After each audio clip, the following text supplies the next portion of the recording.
ከአዲስ ሚዲያ ኔትወርክ ኤምኤን በቀጥታ የሚተላለፍላችሁን የሰዓቱን ዜናዎች እየመራሁ ኢየሩሳሌም ወሰኔለህ ከመላው የስቱዲዮና የስርጭት ባለሙያዎች ጋር አብሬያችሁ ቆያለሁ። አብራችሁን ትሆኑ ዘንድ የአክብሮት ግብዣችን ነው። ወደ ቀዳሚ ዜናችን እናመራለን።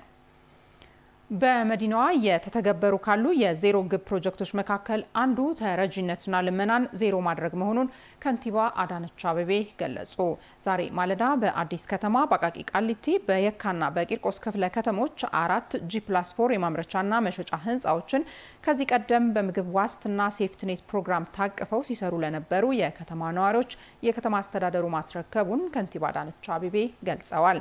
የፕሮግራሙ ተጠቃሚዎች 976 አንቀሳቃሾች ሲሆኑ በ292 ኢንተርፕራይዞች እንዲደራጁ ተደርጓል። የከተማ አስተዳደሩ በስራ ዕድል ፈጠራ፣ በማምረቻና መሸጫ ቦታ አቅርቦት፣ በከፋ ድህነት ውስጥ የሚኖሩ ዜጎችን ህይወት በመለወጥና ከድህነት በማውጣት ኑሯቸውን በዘላቂነት ለመምራት እንዲችሉ ለማድረግ እየሰራ ይገኛል። ባለፉት የለውጥ ዓመታት ከ520 ሺህ በላይ የምግብ ዋስትና ፕሮግራም ተጠቃሚዎችን በተለያዩ ዘርፎች የስራ ዕድል በመፍጠር ከተረጂነት ወደ አምራችነት ማሸጋገር መቻሉንም ነው ከንቲባ አዳነች በይፋዊ ማህበራዊ ትስስር ገጻቸው ባሰፈሩት መልእክት የገለጹት። ተጠቃሚዎች የተፈጠረላቸውን የስራ ዕድል በአግባቡ በመጠቀም ከተረጂነት ወደ አምራችነት በመሸጋገር በአጭር ጊዜ ውጤታማ ሆነው ስላየንም እጅግ ደስተኞች ነን ብለዋል ከንቲባ አዳነች።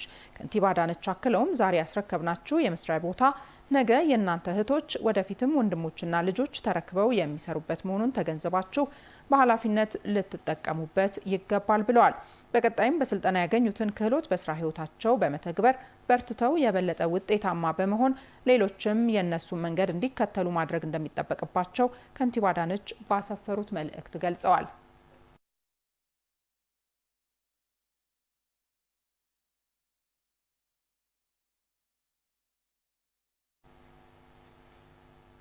ኢትዮጵያ ለምታስተናግደው 32ኛው የተባበሩት መንግስታት ድርጅት የአየር ንብረት ጉባኤ COP32 ስኬት ሁሉም ባለድርሻ አካላት የበኩላቸውን ሚና እንዲወጡ የአዲስ አበባ ከተማ ከንቲባ ወይዘሮ አዳነች አቤቤ ጥሪ ያቀረቡ። በጉባኤው ዝግጅት ላይ ከባለሀብቶችና በሆቴልና መስተንግዶ ኢንዱስትሪ ዘርፍ ከተሰማሩ አካላት ጋር ውይይት ተካሂዷል። ሰብስቤ ባዩ ዝርዝሩን ይዟል።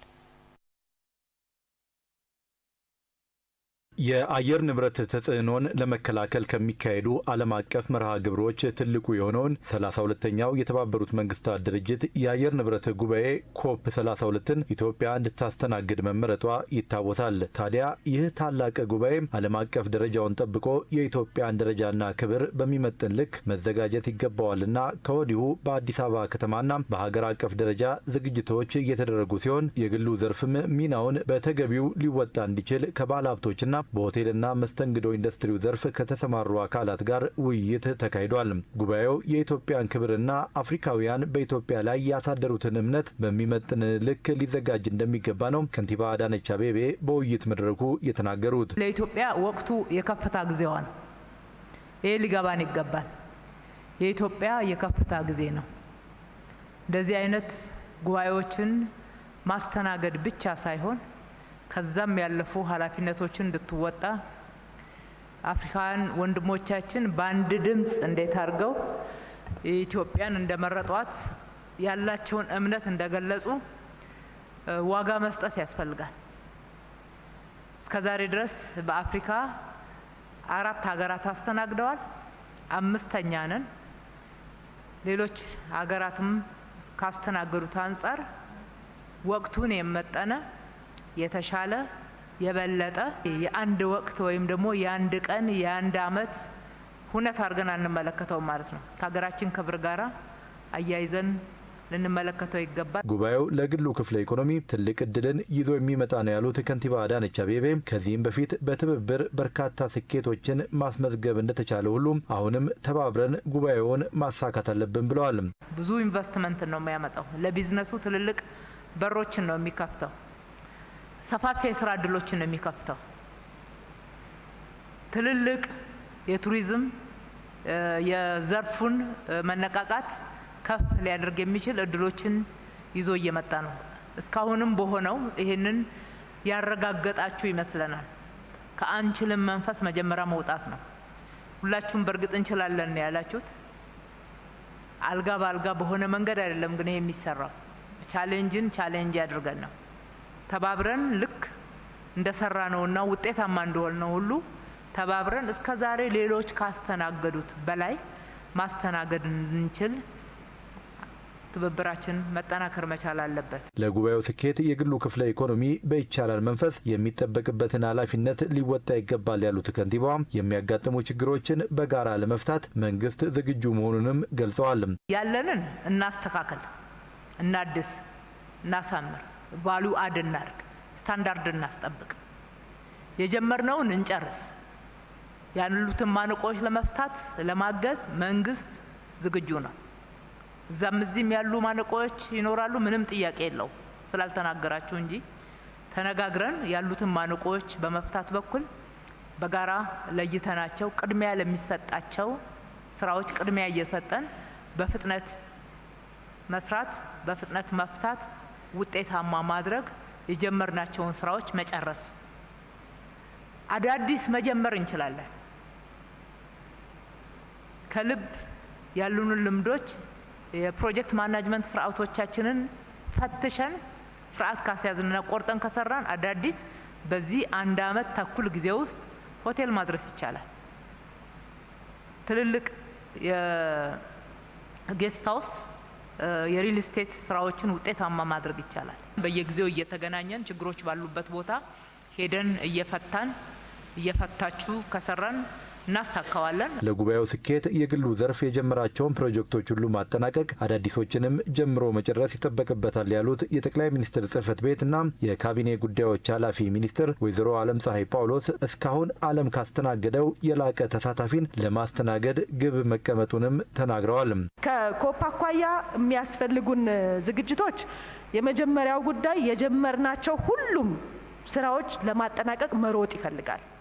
ሁሉም እያንዳንዱ ሮጦ ካልጨረሳቸው በ1 ዓመት ተኩል ጀምረን መጨረስ ያለብን ኢንቨስትመንቶች ይኖራሉ ያስፈልጋሉ። በተለይ ደግሞ የአኮሞዴሽን ፋሲሊቲው በቂ አይደለም። አሁን ኤግዚስት የሚያደርገው 25000 ነው።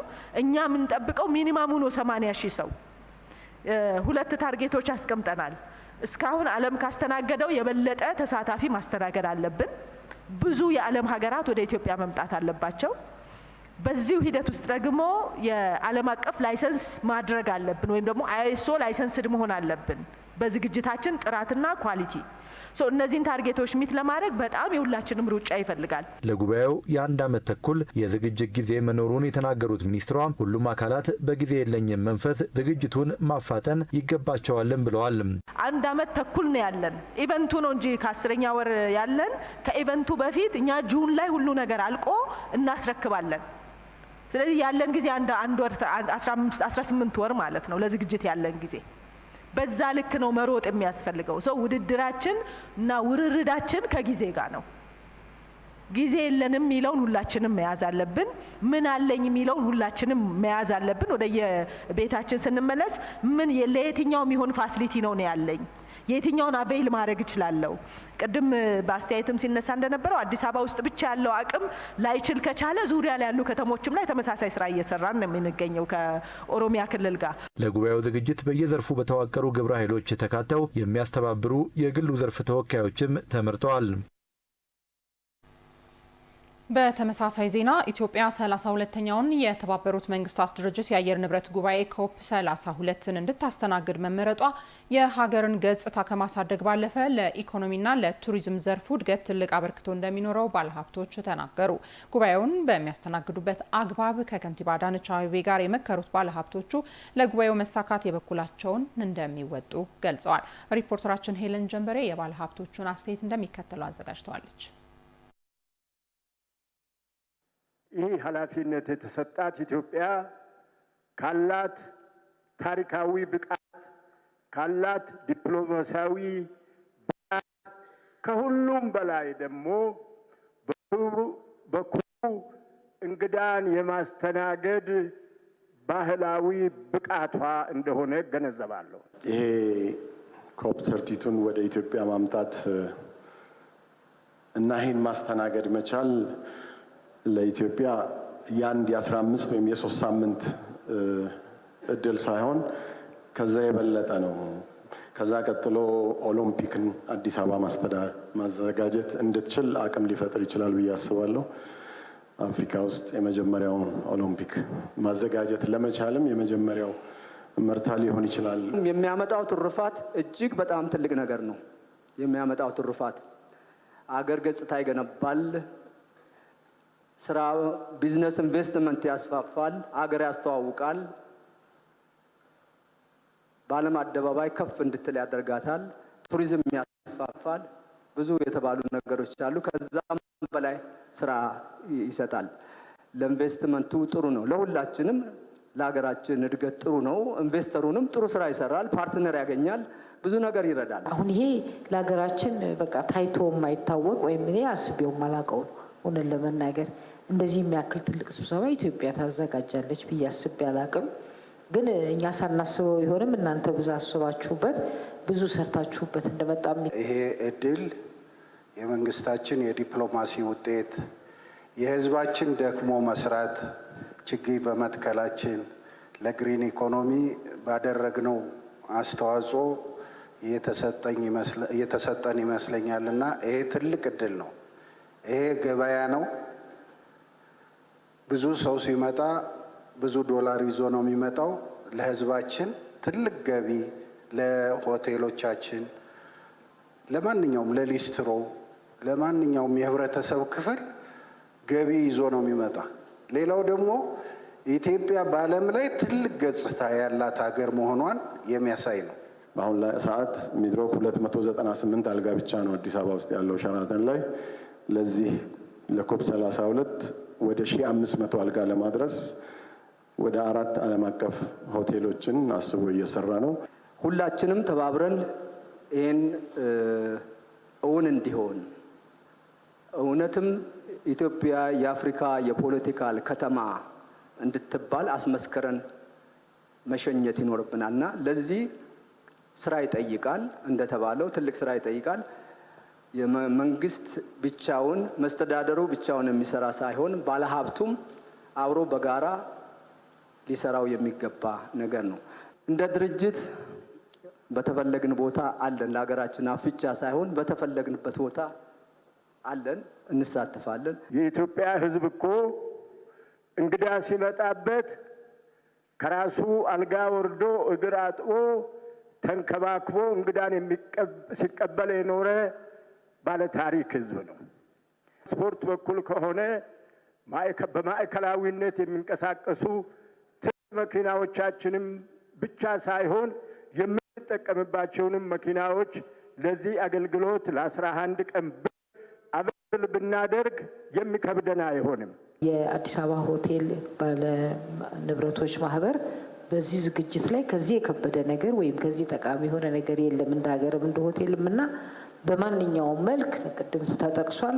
ተደጋጋሚ ትሬኒንጎች፣ ስልጠናዎች ሊፈለጉ ይችላሉ። በሱም ይሁን በሌላ ተባብረን ሆቴሎችን አስተባብረን ከጎናችሁን ለመስራት ፈቃደኛ መሆናችንን እንገልጻለን። ሌሎች ስብሰባዎች በሀገራችን እንዲደረጉ የኢትዮጵያ ሕዝብ ፍቅር ያለው መሆኑን አይተው እንዲሄዱና ተመላልሰው መጥተው የቱሪዝም ኢንዱስትሪ እያደገ እንዲሄድ የምናደርግበት ስለሆነ መንግስት በሚያስቀምጠው አቅጣጫ ተከትለን ለመስራት ዝግጁ ነን። በእኔ በግሌ በድርጅቴ የተጀመሩ ፕሮጀክቶች አሉ። በፍጥነት ለመጨረስ እሞክራለሁ። በሎጂስቲክ ግሪን ኢኮኖሚውን የሚያሳይ ትራንስፖርት የኤሌክትሪክ መኪኖችን እናዘጋጅና ህዝባችንን እናጓጉዛለን።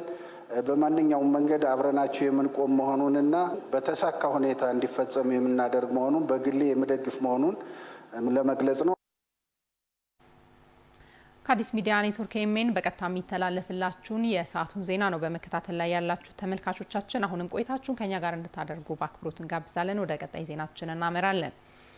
ለሌብነት አጋላጭ አሰራሮችን ለመዝጋትና ብልሹ አሰራርን ከምንጩ ለማድረግ የተጀመሩ የሪፎርም ስራዎች ተጠናክረው እንደሚቀጥሉ የአዲስ አበባ ከተማ ከንቲባ ወይዘሮ አዳነች አቤቤ አስታወቁ። ሙስናን በተሟላ መልኩ ለመከላከል የሁሉንም ተቋማትና ህብረተሰብ ክፍሎች ትግል እንደሚጠይቅም ጠቁመዋል። ትውልድን በስነ ምግባር ተቋምን በአሰራር በሚል መሪ ሀሳብ የ22ኛው ዓለም አቀፍ የጸረ ሙስና ቀን ማጠቃለያ መርሃ ግብር ተካሂዷል። ሪፖርተራችን ሀብታሙ ሙለታ በዝርዝር የተመለከተው ጉዳይ ነው። በአዲስ አበባ ከተማ ባለፉት ዓመታት በጸረ ሙስና ትግል በተሰሩ ስራዎች ሊመዘበሩ የነበሩ የህዝብና የመንግስት ሀብቶች በማዳን በከተማዋ በአጭር ጊዜያት ፈጣን ልማቶች ማስመዝገብ ተችሏል። ከተማ አስተዳደሩ ሙስና ለከተማዋ ልማትና መልካም አስተዳደር እንቅፋት እንዳይሆን ከለውጡ ማግስት ጀምሮ በልዩ ትኩረት ሲሰራ ቆይቷል። በዘርፉ እየተከናወኑ ያሉ ስራዎችን በተሻለ ደረጃ ለማስቀጠል የሚረዱ መድረኮች በተለያዩ ጊዜያት ሲካሄዱ ቆይተዋል። ትውልድን በስነ ምግባር ተቋምን በአሰራር በሚል መሪ ሀሳብ በአዲስ አበባ ከተማ ሲካሄድ የቆየው 22ኛው ዓለም አቀፍ የጸረ ሙስና ቀን ተከብሮ ውሏል። የአዲስ አበባ ከተማ ከንቲባ ወይዘሮ አዳነች አቤቤን ጨምሮ ሌሎች የከተማ አስተዳደሩ ከፍተኛ አመራሮችና ባለድርሻ አካላት ተሳትፈዋል። ከንቲባ ወይዘሮ አዳነች አቤቤ ባለፉት የለውጥ ዓመታት ሙስና የብልጽግና ጸር የኢፍትሐዊነት ምንጭ መሆኑን ለመግታት ብሔራዊ አጀንዳ ተደርጎ የተፋፋመ ትግል ሲደረግ ቆይቷል ብለዋል። በዚህም ከዚህ ቀደም የነበረውን መንግስታዊ የተደራጀ ሌብነትን ማስቀረት ማስቻሉን ገልጸዋል። በዚህም እንደ ሀገር ብሎም እንደ ከተማ የህዝብና የመንግስትን ሀብት በተገቢው የልማት ስራዎች ላይ በመዋሉ አስደናቂ የልማት ውጤቶች ማሳየት ተችሏልም ብለዋል። ዘርፈ ብዙ ጥረቶች በዚህ በመታዩት ልክ ውጤታማ የሆኑ የመጡበት መንግስታዊ የሆነ ሙስና በሀገራችን እንዳይካሄድ እንዲቆም ለማድረግ መንግስት በወሰደው ጠንካራ አቋም ነው። ሀገራቸው ሳትበለጽግ ትውልድ በብዙ ጉስቁልና ውስጥ እያለ ኢፍትሐዊነት እያለ መሪዎች በተለያየ መንገድ ኔትወርክ በመፍጠር ከሀገር ውጪ ሀብት የሚያጠራቅሙበት ሀገራቸው ላይ ያለማውን ሌላ ቦታ ኢንቨስት ሲያደርጉ ጭምር የሚታይበት ባለሀብቶችም በዚሁ አሰራር ውስጥ ከመንግስት ባለስልጣናት ጋር በመመሳጠር የሚሰሩበት ታሪክን አሳልፈናል። አሁን በምንገኝበት ዘመን ግን በእርግጠኝነት መናገር የሚቻለው እንደዚህ አይነት ተግባር ለመፈጸም የሚያስችል ሁኔታ ምቹ ሁኔታ እንዳይኖር ማድረግ ችለናል። የሀገርን ሀብት ለሀገር ልማት በማዋል በኩል እጅግ በጣም ረጅም ርቀት መሄድ ችለናል። መንግስታዊ ስርዓታዊ የተደራጀ ሌብነትን ማስቀረት ቢቻልም በግለሰብ ደረጃ የሚታይ በመንግስት ኃላፊዎችና ሰራተኞች የሚፈጸመው ሌብነትና ጉበኝነት ከፍተኛ ትኩረት የሚሻ በመሆኑ ለሙስና አጋላጭ አሰራሮችን ለመዝጋትና ከምንጩ ለማድረግ የተጀመሩ የሪፎርም ስራዎች ተጠናክረው ይቀጥላሉ ብለዋል። መንግስታዊ አገልግሎትን በቴክኖሎጂ የታገዘ እንዲሆንና ተጠያቂነትን በማስፈን ሙስናን በተሟላ መልክ ለመከላከል የሁሉንም ተቋማት ትግልና የሁሉንም የህብረተሰብ ክፍል ከፍተኛ ርብርብ እንደሚጠብቅም ተናግረዋል። በአገልግሎት አሰጣጥ ውስጥ በብዙ መንገድ በጉቦኝነት በተገኘው አጋጣሚ በግለሰብ ደረጃ የሚገለጽ ሌብነት የሚፈጸምበት ሁኔታ የወቅቱ ተግዳሮት ሆኗል። ይህንን ተግዳሮት ለመከላከልና ለመሻገር የምንችለው ደግሞ ሁላችንም እጅ ለእጅ ተያይዘን ስንሰራ ነው። አንዱና የመጀመሪያው ትልቁ የቤት ስራችን ትውልድ ላይ የሞራል ልዕልና እንዲበለጽግ ስር የሰደደ ተረቶቻችንና ሙስናን የሚያበረታቱ አነጋገሮችና ምን ቸገረኝ የሚሉ ግዴለሽ አካሄዶችን በመዋጋት ነው። ቤተሰብ፣ ማህበረሰብ፣ የሃይማኖት ተቋማት፣ ትምህርት ቤቶች፣ የመንግስት ተቋማት፣ የሲቪክ ማህበራትና ሌሎችም አካላት ችግሩን ከምንጩ ለማድረግ በጸረ ሙስና ትግል ውስጥ በአመለካከትም በተግባርም ሙስናን የሚጠየፍ ማህበረሰብ ለመፍጠር ሚናቸውን ሊወጡ እንደሚገባ ከንቲባ አዳነች ገልጸዋል። የሃይማኖት ተቋማት፣ ትምህርት ቤቶች እንዲሁም የተለያየ ሲቪክ ማህበራት ተቋማት ሙስናን የሚጸየፍ በተግባርም በአመለካከትም የሚጸየፍ ትውልድ እንድናፈራ ከፍተኛ ኃላፊነት አለባቸው። ግብረ ገብነትን ማስተማር በተግባርም ደግሞ ምሳሌ ሆነን እንድንገኝላቸው ብዙ ጥረት ማድረግ ይገባል። የጸረ ሙስና ትግሉ ይበልጡን ውጤታማ እንዲሆን የተጀመሩ የሪፎርም ተግባራትን ማጠናከር አስፈላጊ መሆኑን የጠቆሙት ከንቲባዋ ህዝብን ያሳተፈ ስራ መስራት ለዘርፉ ውጤታማነት ከፍተኛ አበርክቶ ይኖረዋል ብለዋል። የእያንዳንዱ መስሪያ ቤት የእያንዳንዱ ሰራተኛችን አቋም ሆነው መከላከልን መሰረት ያደረጉ ስራዎች እንዲሁም ደግሞ ተፈጽመው ሲገኙ ተጠያቂነትን በማስፈን በኩል ጠንካራ አቋም መያዝ ላይ ስላልተደረሰ ስራችን ገና ብዙ ርቀትን መሄድ የሚፈልግ ነው። ኃላፊነታችንን በአግባቡ እንወጣ፣ አሰራሮቻችንን ግልጽ እናድርግ። ለህዝባችን እኛ ግልጽ ሆነን ህዝቡ የሚሳተፍበት ምቹ ሁኔታ ከፈጠርን ህዝቡ በመከላከል በኩል ብዙ እንደሚደግፈን ምንም ጥያቄ የለውም። 22ኛው ዓለም አቀፍ የጸረ ሙስና ቀን ሲከበር ሙስናን ለመዋጋት ያለን ቁርጠኝነትና የተገባው ቃል የሚታደስበት ነው ብለዋል ከንቲባዋ። የበለጠ ለመከላከል ከመከላከል አልፎ ሲፈጸም ደግሞ ጠንካራ አቋም ይዘን ተጠያቂነትን ለማስፈን የሚያስችል ስራዎችን ለመስራት ቃል የምንገባበት ቀን ነው። የገባውንም ቃል የምናድስበት ዕለት ነው። ሙስና በመንግስት መስሪያ ቤት ብቻ ሳይሆን በየትኛውም ተቋም መፈጸም የለበትም የሚለውን አቋም መውሰድና ለትውልዱ ምሳሌ እንሁን። ትውልድን በስነ ምግባር ተቋምን በአሰራር በሚል መሪ ሀሳብ በአዲስ አበባ ከተማ ሲካሄድ የቆየው 22ኛው ዓለም አቀፍ የጸረ ሙስና ቀን ተጠናቋል።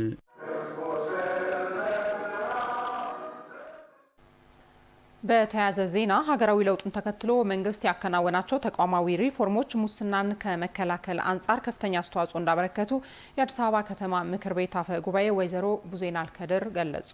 ትውልድን በስነ ምግባር ተቋምን በአሰራር በሚል መሪ ሀሳብ በአዲስ አበባ ከተማ ሲካሄድ የቆየው 22ኛው የዓለም አቀፍ የጸረ ሙስና ቀን ተጠናቋል። ሀብታሙ ሙለታ በአዲስ አበባ ከተማ ስነ ምግባርና ጸረ ሙስና ኮሚሽን አዘጋጅነት ሲካሄድ የቆየው 22ኛው ዓለም አቀፍ የጸረ ሙስና ንቅናቄ ማጠቃለያ መድረክ የተለያዩ ባለድርሻ አካላት በተገኙበት ተካሂዷል። የአዲስ አበባ ስነ ምግባርና ጸረ ሙስና ኮሚሽን ኮሚሽነር ጀማል ረዲ ከተማ አስተዳደሩ በጀመረው የሙስና ትግል ተጨባጭ ውጤት መገኘቱን ገልጸው ውጤቱን በተሻለ ደረጃ ለማስቀጠል በትኩረት ይሰራል ብለዋል። አሁን ከተማ አስተዳደሩ በጀመረው የጸረ ሙስና ትግል የመጣው አስደማሚ ልማትና መቀየር የጀመረው የከተማችን ማህበራዊና ኢኮኖሚያዊ ገጽታ ከስራ ጥራት ተጠያቂነትና ግልጽነት ውጪ ሊቀጥል እንደማይችል መላው የከተማችን አመራር ተገንዝቦ ተቋማትን በስነ ምግባራዊ አስተሳሰብ በዲጂታል አገልግሎትና በግልጽ አሰራር በመምራት ሙስና በከተማችን ልማትና መልካም መስተዳድር ስጋት ወደማይሆኑበት ደረጃ ማድረስ ይኖርብናል። ዕለቱን በማስመልከት በኮሚሽኑ በኩል የቀረበ የመወያያ ጽሑፍን ተከትሎ ከተሳታፊዎች በኩል የተለያዩ ሀሳብና አስተያየቶች የተሰነዘሩ ሲሆን በተለይም ጸረ ሙስና ከራስ እንደሚጀምርና ለዚህም በየደረጃው በትኩረት መስራት እንደሚገባ ተመላክቷል። አገርን ያበላሸ ትውልድን የሚያቀጭጭ ሙስና የሚባል ሌብነት ከሀገራችን እስኪወጣ እኛ መታገል ያለብን ሁላችንም ከቤታችን ጀምረን ከልጆቻችን ላይ በመስራት ነው። ከቤተሰብ ይጀምራል፣ ከወላጅ ይጀምራል፣ ከአባት ይጀምራል፣ ከእናት ይጀምራል፣ ከእህት ከወንድም ከታላላቆች ይጀምራልና በሙስና የተዘፈቀ ቤተሰብ መልካምና በጎ ስነ ምግባር ያለውን ልጅ ማሳደግ አይችልም። በጉዳዩ ዙሪያ ህዝቡ ግንዛቤ እንዲኖረው መስራት እንደሚገባ የተጠቆመ ሲሆን ከዚህ አንጻር አዲስ ሚዲያ ኔትወርክ እያከናወነ ያለው ስራ በበጎ ጎኑ ተነስቷል። ሚዲያ ላይ እየተሰራ ያለውንም ስራ በቀላሉ ማየት አለብን ብዬ አላስብም። አዲስ ሚዲያ ኔትወርክ አገልጋይ የሚባል ፕሮግራም አለው። አመራሩን ከህዝቡ ጋር ያገናኛል። ትውልድ ስነ ምግባር ግንባታ ላይ ይሰራል። ኢንቨስቲጌቲቭ ጆርናሊዝም ወይም ደግሞ የምርመራ ጋዜጠኝነትን ይሰራል፣ ያጋልጣል። ሌሎች ሚዲያዎችም አሉ። ስለዚህ እንደ ከተማችን ሙስና ላይ የጀመርነው ትግል ተስፋ ሰጪ ነው። ጠቅላይ ሚኒስትራችን ዶክተር አብይ አህመድ እንዲሁም የከተማዋ ከንቲባና የከተማ አመራሮች ቁርጠኛ አመራሮች በሰሩት ስራ የተሰራው የአዲስ አበባ ብቻ ሳይሆን በአዲስ አበባ አጎራባች ያሉ ከተሞቻችን ለምቶ ያየንበት መንገድ የሙስና አሰራርን በከፍተኛ ሁኔታ 95% በሚባል ደረጃ የቀነሰ መሆኑን የሚያሳይ የተቀናጀ አሰራር ተሰርቷል። የአዲስ አበባ ከተማ ምክር ቤት አፈ ጉባኤ ወይዘሮ ቡዜና አልከድር ሀገራዊ ለውጡን ተከትሎ መንግስት ያከናወናቸው ተቋማዊ ሪፎርሞች ሙስናን ከመከላከል አንጻር ከፍተኛ አስተዋጽኦ እንዳበረከቱ ገልጸዋል።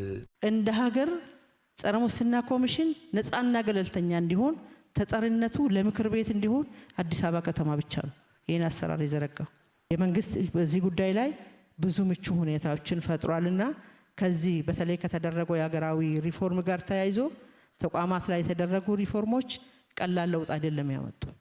ከሁሉም ባለድርሻ አካላት የሚጠበቀውን የራሳችን ሚና በመንግስት በኩልም አመራሮች ራሳቸው ሚና፣ ህብረተሰቡም ባለድርሻ አካላትም ሚዲያም በተቀናጀ መልኩ እነዚህ ችግሮችን በጋራ የምንሰራ ከሆነ ችግሮቹን እንቀርፋለን የሚል አለኝ። አገልግሎት አሰጣጡ በቴክኖሎጂ እየዘመነ መምጣቱ በጸረ ሙስና ትግሉ ውስጥ በበጎ ጎኑ እንደሚነሳ የጠቆሙት አፈ ጉባኤዋ አዲስ ሚዲያ ኔትወርክ ብልሹ አሰራርና ሙስናን ከመከላከል አኳያ የላቀ ስራን እያከናወነ ይገኛል ብለዋል።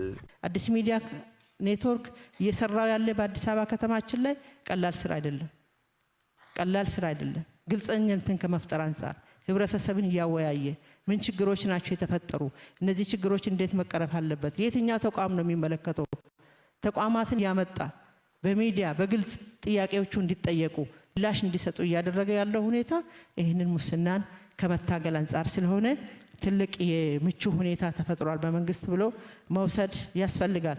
በመድረኩ 22ኛው ዓለም አቀፍ የሙስና ቀን በስኬት እንዲጠናቀቅ ብሎም የጸረ ሙስና ትግሉ ውጤታማ እንዲሆን አስተዋጽኦ ላደረጉ ተቋማት እውቅና የተሰጠ ሲሆን አዲስ ሚዲያ ኔትወርክም ባበረከተው አስተዋጽኦ እውቅናና ሽልማት ተበርክቶለታል። በህብረተሰብ ተሳትፎ ከጨለማ ወደ ብርሃን የተቀየሩ ሞዴል ብሎኮችና ቀጠናዎች የከተማዋን ዘላቂ ሰላምና ጸጥታ የሚያረጋግጡ መሆናቸውን የአዲስ አበባ ሰላምና ጸጥታ አስተዳደር ቢሮ ኃላፊ ወይዘሮ ሊዲያ ግርማ ገለጹ።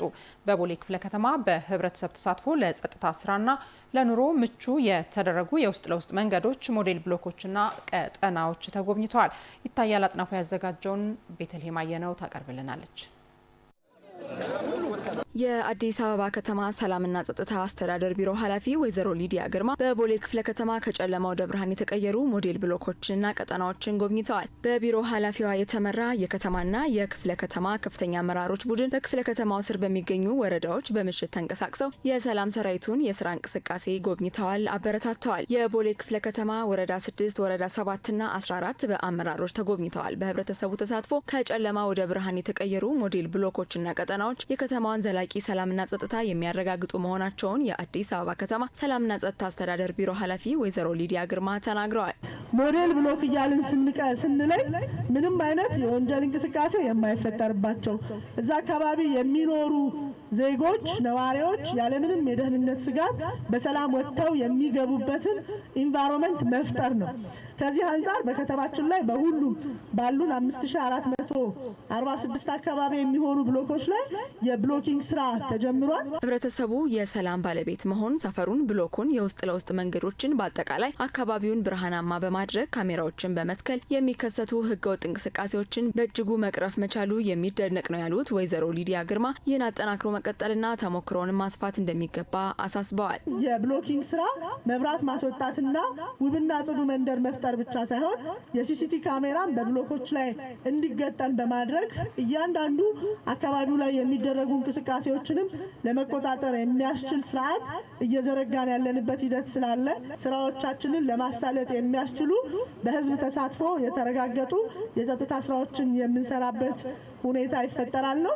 የቦሌ ክፍለ ከተማ ዋና ስራ አስፈጻሚ ዶክተር እሸቱ ለማ በክፍለ ከተማው የውስጥ ለውስጥ መንገዶች ከኮሪደር ስራው ጋር የተሰናሰሉ እንዲሆኑ ማድረግ፣ ብሎኮችን፣ ቀጠናዎችን ለጸጥታ ስራ ለነዋሪዎች ምቹ የማድረግ ስራ እየተሰራ መሆኑንም ገልጸዋል። ዋና መንገዶችን ብቻ ሳይሆን ለውስጥ ያሉ መንገዶችም ጭምር በዛ ልክ መሆን መቻል አለባቸው ብለን እንግዲህ አጠቃላይ መንደሮችን ሞዴል የማድረግ ስራዎችን እየሰራን ያለ ነው ማለት ነው። በተለይ ይሄ ዛሬ የምንጎበኘው ስራ በ10 ቀን ውስጥ ያለቀ ስራ ነው ማለት ነው። አጠቃላይ ሰላም ጸጥታ የሰፈነባት ብሎኮችን የመፍጠር ስራ ነው የሰራ ነው ማለት ነው። በክፍለ ከተማው በአጭር ጊዜ ውስጥ ሞዴል የሆኑ ብሎኮችና ቀጠናዎችን ተሞክሮ ለማስፋት እንደሚሰሩም ዋና ስራ አስፈጻሚው አረጋግጠዋል። አብዛኞቹ ቦታዎች ላይ ነዋሪዎች መብራታቸው ወደ ውጭ እንዲያወጡ፣ ወደ ውጭ መውጣት ብቻ ሳይሆን እነዚህ መብራቶች ስታንዳርዳቸውን የጠበቁ በኮሪደር ስታንዳርድ መሰረት መብራታቸውን እንዲያስገቡ ኮሪደር ኮንሰፕት እንስራ ብለን በአጠቃላይ እንግዲህ 11 ወረዳዎቻችን ላይ ወደ 55 የሚሆኑ ብሎኮችን ሞዴል ያደረግንበት ስራዎች አሉ። እነዚህ ስራዎች ወደ ሌላ ቦታ መስፋፋት መቻል አለባቸው።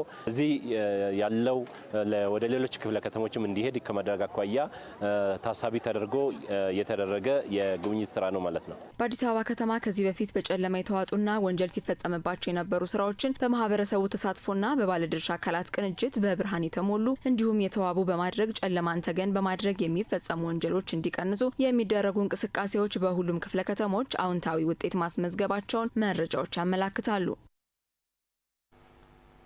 በአዲስ አበባ ከተማ አስተዳደር የተከናወነው የኮሪደር ልማትና የከተማ ማስዋብ ስራ ለኪነ ጥበብ ዘርፉ የላቀ ድርሻ እንዳለው ተገለጸ።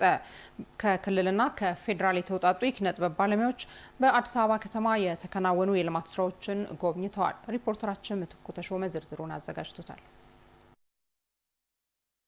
የአዲስ አበባ ከተማን ጨምሮ ከተለያዩ ክልሎችና ከፌዴራል መስሪያ ቤቶች የተውጣጡ የኪነ ጥበብ ባለሙያዎች በአዲስ አበባ ከተማ የተከናወኑ በተለይም ለኪነ ጥበብ ዘርፍ እድገት ጠንካራ መሰረት የጣሉ የልማት ስራዎችን ተዘዋውረው ጎብኝተዋል። አስተዳደሩ ያከናወናቸው የልማት ስራዎች ለኪነ ጥበብ ዘርፉ የላቀ ድርሻ እንዳለው የገለጹት የጋምቤላ ክልል የባህልና ኪነ ጥበብ ቢሮ ምክትል ኃላፊ ኦቶ ጆሆ ኦፒዮ ናቸው። በጣም ደንቆኛል።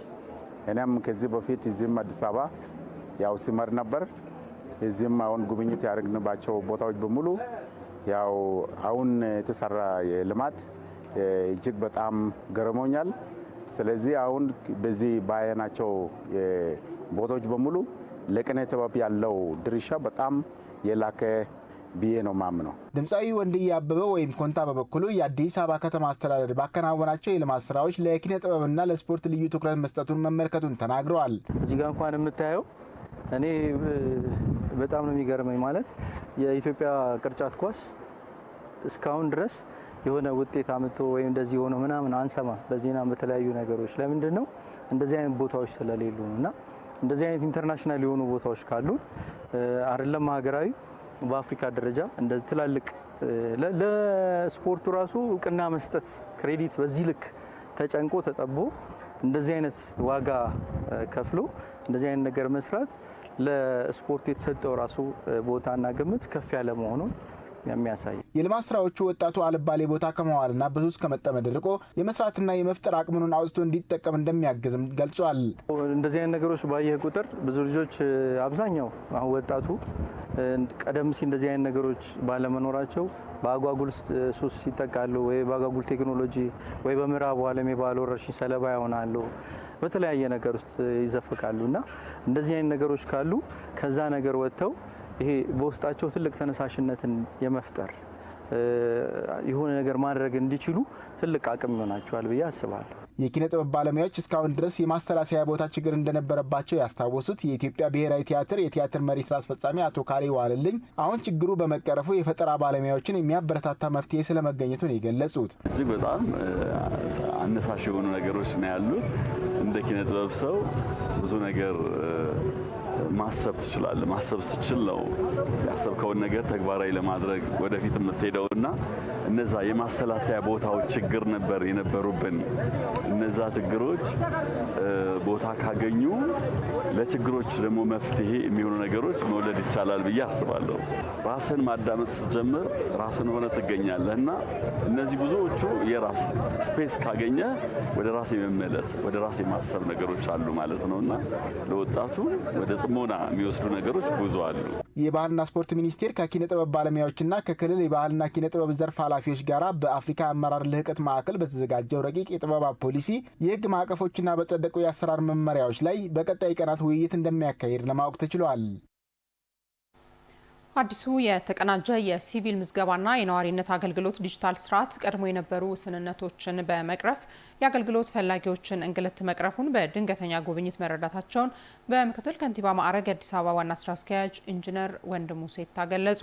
በአዲስ አበባ ከተማ አስተዳደር ሲቪል ምዝገባና የነዋሪነት አገልግሎት ኤጀንሲ የተደረገው ሪፎርም ከተማዋ ለነዋሪዎቿ ምቹነት የምታከናውነው አገልግሎቶችን የማዘመንና በቴክኖሎጂ የማስደገፍ ስራን የሚያሳይ መሆኑንም ተናግረዋል። ጸጋ ታደለ የአዲስ አበባ ከተማ አስተዳደር ሲቪል ምዝገባና የነዋሪነት አገልግሎት ኤጀንሲ ላለፉት 14 ዓመታት የከተማዋን ነዋሪ ሲያገለግልበት የቆየውን የወሳኝ ኩነትና የነዋሪነት አገልግሎት ሲስተም በአዲስ በመተካት ወደ ስራ ማስገባቱ ይታወሳል። አገልግሎቱ በተጀመረባቸው ክፍለ ከተሞች ተገልጋዮች እንዴት እየተስተናገዱ ነው የሚለውን ለመቃኘት በምክትል ከንቲባ ማዕረግ የአዲስ አበባ ዋና ስራ አስኪያጅ ኢንጂነር ወንድሙ ሴታ ድንገተኛ ጉብኝት አድርገዋል።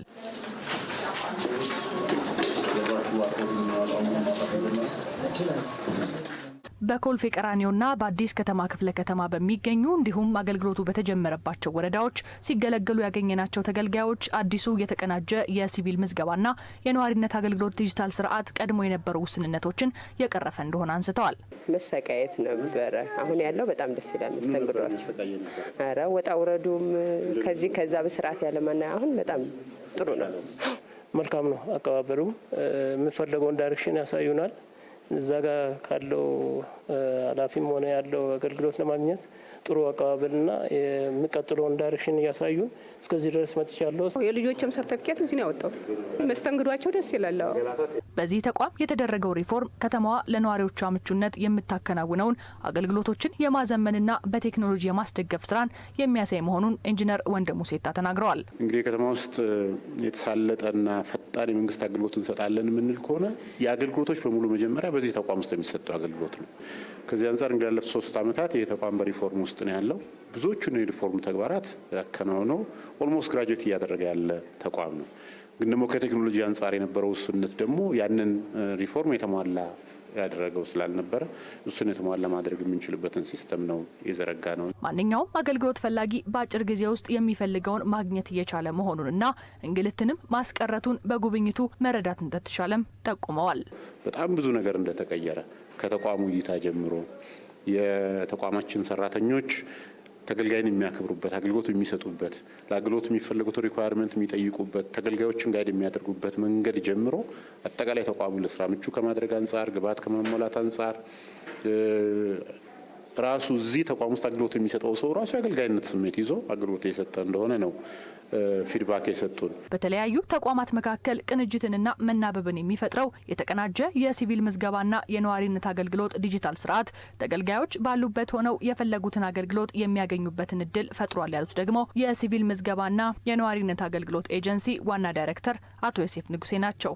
አዲሱ ሲስተም ይዞልን ከመጣቸው ትሩፋቶች አንደኛውና ዋነኛው የሞባይል አፕሊኬሽን።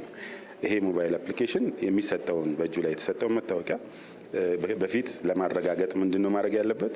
ቢሮ ድረስ መጥቶ ወረዳ ላይ የተሰጠውን ቢሮ ድረስ መጥቶ ነው የሚያረጋግጠው። አሁን ቀጣይ ላይ የሚቀጥለው የዚህ ሲስተም አንዱ ትልቁ አድቫንቴጅ ብለን የምናስበው ጥቅም ብለን የምናስበው በእጁ ላይ ባለው ሞባይል የመታወቂያውን የወሰደው ዶኩመንት ትክክል ነው ትክክል አይደለም የሚባለው የሚረጋገጥበት ቀጣይ ሌሎችም ተቋማትን ይሄንን አፕሊኬሽን እያወረዱ የሚጠቀሙበት ሂደትን ይዞ የመጣ ትልቅ እድል ይዞ የመጣ ሲስተም ነው ማለት ነው። ሲስተሙ የተቀናጀ የሲቪል ምዝገባና የነዋሪነት አገልግሎት ዲጂታል ስርዓት ቴክኖሎጂ በኢትዮጵያ አርቲፊሻል ኢንተለጀንስ ኢንስቲትዩት እየበለጸገ ነው። የአዲስ አበባ ከተማ አስተዳደር ኢንቨስትመንት ኮሚሽን አገልግሎቱን በኦንላይን መስጠት መጀመሩን አስታወቀ። ይህ የተገልጋይን እንግልት ያስቀረው አሰራር በሙከራ ምዕራፍ ላይ የነበረ ሲሆን ጥናቱን ማለፍ በመቻሉ ወደ ሙሉ ትግበራ ምዕራፍ ማስገባቱን ኮሚሽኑ ይፋ አድርጓል። ታምሩ ደምሴ ዝርዝር አለው። የአዲስ አበባ ከተማ አስተዳደር ኢንቨስትመንት ኮሚሽን የሚሰጣቸውን አገልግሎቶች በኦንላይን መስጠት መጀመሩን አስታውቋል። የኮሚሽኑ ዋና ኮሚሽነር አይሻ መሐመድ እንደ ሀገር በተያዘው የዲጂታላይዜሽን ልማት ስራ እንደ ተቋም የሚጠበቅባቸውን ተልዕኮ ኮሚሽኑ እየተወጣ እንደሚገኝ ገልጸዋል። የአገልግሎት ጥራትና ቅልጥፍናን እንዲሁም ፍትሐዊነትን ለማረጋገጥ የሚያስችል የኦንላይን አገልግሎት መስጠት መጀመሩንም ተናግረዋል። የደንበኛን ጊዜ ይቆጥባል፣ እንግልትንም ይቀንሳል፣ የአገልግሎት ጥራትንም በዛው ልክ ያመጣል። ለደንበኞቻችንም ደግሞ የአገልግሎት እርካታን ይጨምራል ብለን እናስባለን። የኮሚሽኑ ምክትል ኮሚሽነር አቶ ግርማ ቤካ ደንበኞች ቴክኖሎጂን በአግባቡ እንዲጠቀሙ የሚያስችል አጋዥ ባለሙያዎች መመደባቸውን ገልጸው ሲስተሙ የመረጃ አያያዝን የሚያሻሽል ጠንካራ የሪፖርት ስርዓት እንዲኖር አቅም የሚፈጥርም ነው ብለዋል። አንድ ኢንቨስተርም 2-3 ፕሮጀክቶች ሊኖረው ስለሚችል አንድ ኢንቨስተር በአንድ ቲን ቁጥር ስለምናስገባ ኢንቨስተሩ ያላቸው ፕሮጀክቶች 2ም 3ም 4ም ካለው ደርድሮ የሚያመጣበትና በኢንቨስተርም በኩል ሆነን መከታተል እንድንችል እድል ያሰጠን ነው። ስለዚህ ቀልጣፋ አገልግሎት እንሰጣለን ስንል የተጠየቀን ብቻ ሳይሆን ወደ ኋላ ሄደን ፋይሎችን ፈትሸን የሚገባውን አገልግሎት ለመስጠት ዝግጁ ያደረግንበት ሁኔታ ነው ያለው ማለት ነው። አዲስ አበባ ከተማ ኢኖቬሽንና ቴክኖሎጂ ልማት ቢሮ ኃላፊ አቶ አዋሌ መሐመድ እንደ ከተማ በዲጂታላይዜሽን ዘርፍ በርካታ ተግባራት እየተከናወኑ እንደሚገኙ ገልጸው የድረገጾችን ደህንነት አስተማማኝ ለማድረግ ሰፊ ስራ እየተከናወነ እንደሚገኝ ተናግረዋል። አሁን ሁሉም አገልግሎቶች ወደ ፋይናንሻልም ትራንዛክሽን የሚካሄድበት ሁኔታ ስላለ እነዚህን ስራዎችን ሙሉ በሙሉ በእኛ በሳይድ ያለው ሞር ሴኪዩርድ ነው። ዋናውና የሚፈለገውም እዛ ላይ ነው። አንድን ሲስተም ስንለካኛ 2 ነገሮች የምንለካው አንደኛው ዳውን ታይሙ ምን ያህል ነው ምን ያህል ዳውን ያደርጋል የሚለውን ነገር። ዳውን ታይም ፍሪ በዚች ምድር ላይ የለም፣ ግን አፕሮክሲሜት ቱ 0 የሚሆንበት ሁኔታ ነው ዋናውና ትልቁ ነገር። ሁለተኛው ደግሞ ምን ይሆን ሰፖርቱ ከጊዜ ወደ ጊዜ የሚያንስበት ሁኔታ ሊኖር ይገባልና እነዚህን 2 ነገሮችን አጣምረን ነው እየሰራን ያለነው። ሲስተሙ ከፋይዳ ጋር የተሳሰረ በመሆኑ ትውልድ ኢትዮጵያውያን ጭምር ባሉበት ሆነው እንዲስተናገዱ የሚያስችል ለአገልግሎት የሚያስፈልጉ ክፍያዎችን ለመፈጸም ከቴሌ ብርና ሌሎች የፋይናንስ ተቋማት ጋር እንዲተሳሰር መደረጉ በመድረኩ ተገልጿል።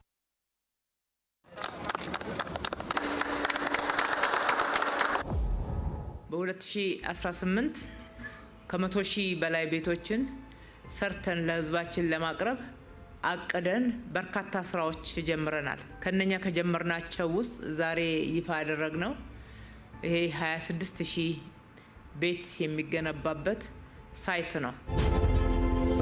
ከተማችን በተለመደው የግንባታ አሰራር ትገነባለች።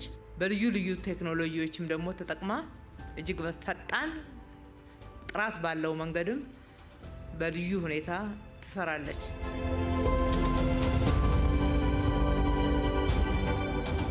የመፍጠንና የመፍጠር መርሃችንን ለመተግበር ዓለም የተጠቀመበትን ቴክኖሎጂ ከሀገራችን ሁኔታ ጋር ተስማሚ በሆነ መንገድ ተጠቅመን የዜጎቻችንን ጥያቄዎች ለመመለስ በጣም እየተጋን ያለ ነው። እነኚህ 26000 ቤቶች ሲገነቡ በቀጥታ የሚጠቀሙት 26000 አባወራዎች ብቻ ሳይሆኑ በርካታ ዜጎች እንደሆኑ ይታወቃል። እሱም ብቻ አይደለም፣ በስራ ሂደት በርካታ ዜጎች የስራ ዕድል ያገኛሉ።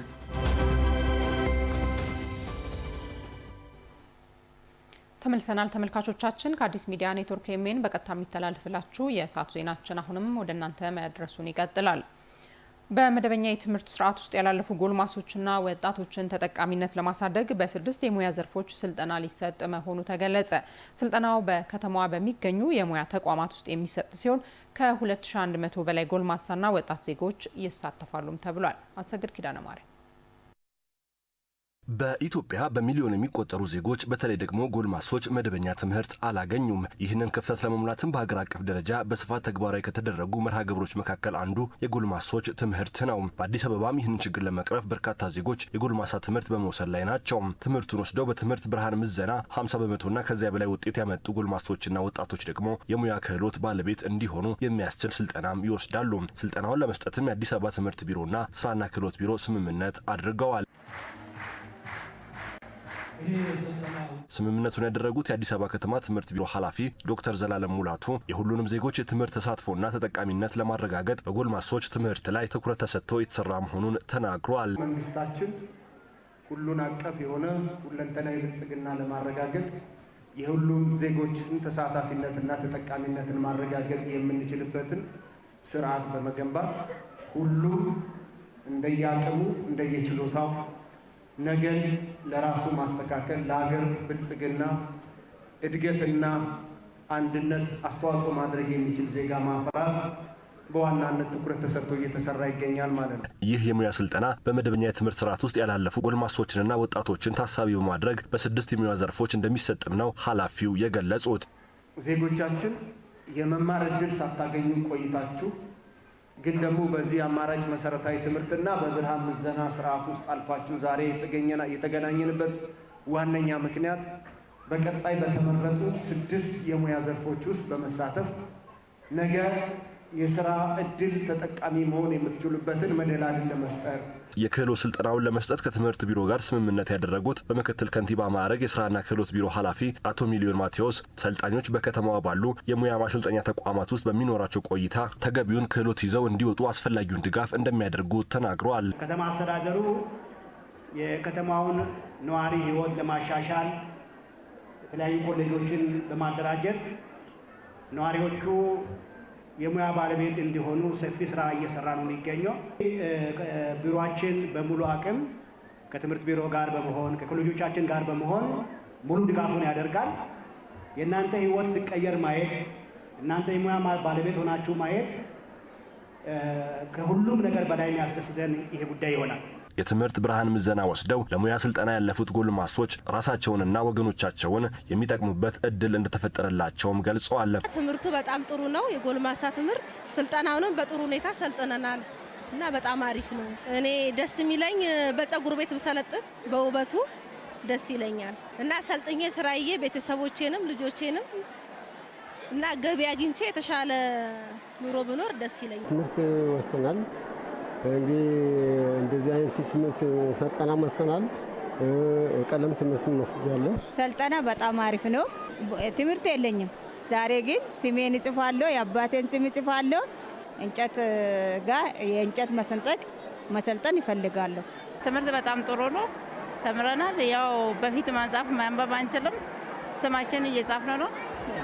በሱ እየተማርን ነው።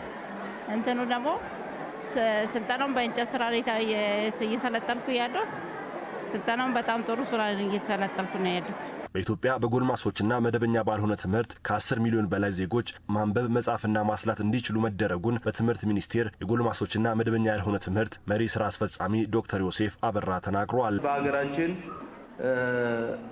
በርከት ያሉ ሰዎች መጻፍ ማንበብ ማስላት የማይችሉ ዜጎች አሉ። ከ10 ሚሊዮን በላይ ደግሞ ልክ እንደናንተ ተምረው መጻፍ ማንበብ ማስላት ችለው ወደ ሌሎች የትምህርትና ስልጠና ፕሮግራሞች ለመግባት ዝግጁ የሆኑ ዜጎች አሉ። በዚህ ስልጠና ከሁሉም ክፍለ ከተማ የተውጣጡ ከ2100 በላይ ጎልማሶችና ወጣቶች የሚሳተፉ ሲሆን እንጨት ስራ፣ ብረታ ብረት፣ የውበት አጠባበቅ፣ ልብስ ስፌት፣ ግንባታና ምግብ ዝግጅት ስልጠናው የሚሰጥባቸው ዘርፎች ናቸው። ለሴቶችና ህጻናት ከጥቃት ነጻ የሆነ አካባቢ እንዲፈጠር መስራት የሁሉም ዜጋ ግዴታ ሊሆን እንደሚገባ የአዲስ አበባ ሴቶች ህጻናትና ማህበራዊ ጉዳይ ቢሮ አስታወቀ። ቢሮው ከህዳር 16 ጀምሮ ሲያካሄድ የቆየውን የጸረ ጾታ ጥቃት ቀን የማጠቃለያ መርሃ ግብር አካሂዷል። ሪፖርተራችን ራሄል አበበ ዝርዝር አላት። የአዲስ አበባ ከተማ ሴቶች ህጻናትና ማህበራዊ ጉዳይ ቢሮ በዓለም አቀፍ ደረጃ ለ34ኛ ጊዜ በአገር አቀፍ ደረጃ ለ20ኛ ጊዜ ከህዳር 16 ጀምሮ የጸረ ጾታ ጥቃት ቀንን በተለያዩ ሁነቶች ሲያከብር ቆይቶ የማጠቃለያ መርሃ ግብር አካሂዷል። ጾታዊ ጥቃት ሰብአዊ መብትን የመግፈፍ ብቻ ሳይሆን የሀገርን ሁለንተናዊ ልማትና ለውጥ ወደ ኋላ የሚያስቀር ተግባር ነው ሲሉም የቢሮ ኃላፊ ወይዘሮ ቆንጅት ደበላ ተናግረዋል። ጥቃት በግለሰብ ደረጃ ብቻ ተጽዕኖ አለው ብለን የምንወስደው አይደለም። እንደ ሀገርም ጭምር ትልቅ ተጽዕኖ ያለው ኢኮኖሚ ላይም ተጽዕኖ አለው ብለን ነው የምንወስደው ማለት። ይሄ እንግዲህ ጥቃት ሴቶች ላይ ብቻ አይደለም፣ ህጻናት ላይም ጭምር የሚከሰት ነው። ነገ ሀገር ተረካቢ ትውልድ ነው። ህጻናት ገና ሳያድጉ ገና በልጅነት ላይ ያሉ ለተለያዩ ጥቃቶች መዳረግ ማለት ሀገር ተረካቢ ዜጋን መቀነስ ማለትም ጭምር ነው። ለሴቶችና ህጻናት ምቹና ሰላማዊ አካባቢ መፍጠር የሁሉም ዜጋ ውዴታ ብቻ ሳይሆን ግዴታ መሆኑን ያነሱት የቢሮ ኃላፊዋ ይህንን ለመከላከል ከተማ አስተዳደሩ በርካታ ተግባራትን እየሰራ ስለመሆኑም ገልጸዋል። የከተማ አስተዳደራችን የህብረተሰቡ ክፍል ግማሹ ሴቶች መሆናቸውን በመረዳት በከተማ አስተዳደሩ የሚፈጠሩ ስራ እድሎች 50% እና ከዛ በላይ ሴቶች መሆን አለባቸው በሚል በርካታ ስራዎች ተሰርተዋል። በተለይ ክብርት ከንቲባችን ኢኒሼቲቭ የሆነው የህፃናት ማቆያ በየመስሪያ ቤቱ በተለያዩ የህብረተሰብ ማህበረሰብ ውስጥ ራሱ መንግስት ራሱ ሙሉ ወጪውን ሸፍኖ የሚሰራቸው ህፃናት ቤት ውስጥ በተለይ ቤት ውስጥ ስለሆነ አብዛኛው ጥቃት የሚፈጸመው በአቅራቢያ ሰውም በቅርብም ሰውም ስለሆነ ከዛ እንዲቀንስ ወይም ደህንነታቸው እንዲጠበቅ በማድረግ ረገድ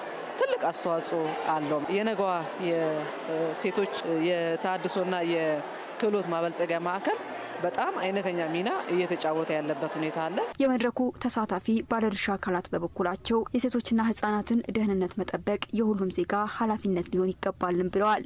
ከሁሉም ማህበረሰብ የሴቶችን ጥቃትም የህጻናትን ጥቃት ልንከላከል ይገባል እላለሁ። በተለይ ደግሞ መምህር እንደመሆን መጠን እኛ መምህራን ደግሞ ሞር ተማሪዎች ላይ ግንዛቤ ማስጨበጥ ስራ ልንሰራ ይገባል ማለት ነው። ሴቶችን ከጥቃት መከላከል ማለት እናቶችን መከላከል ማለት ነው። ከክፉ ማዳን ማለት ነው። ቤተሰቦቻችን መከላከል ነው።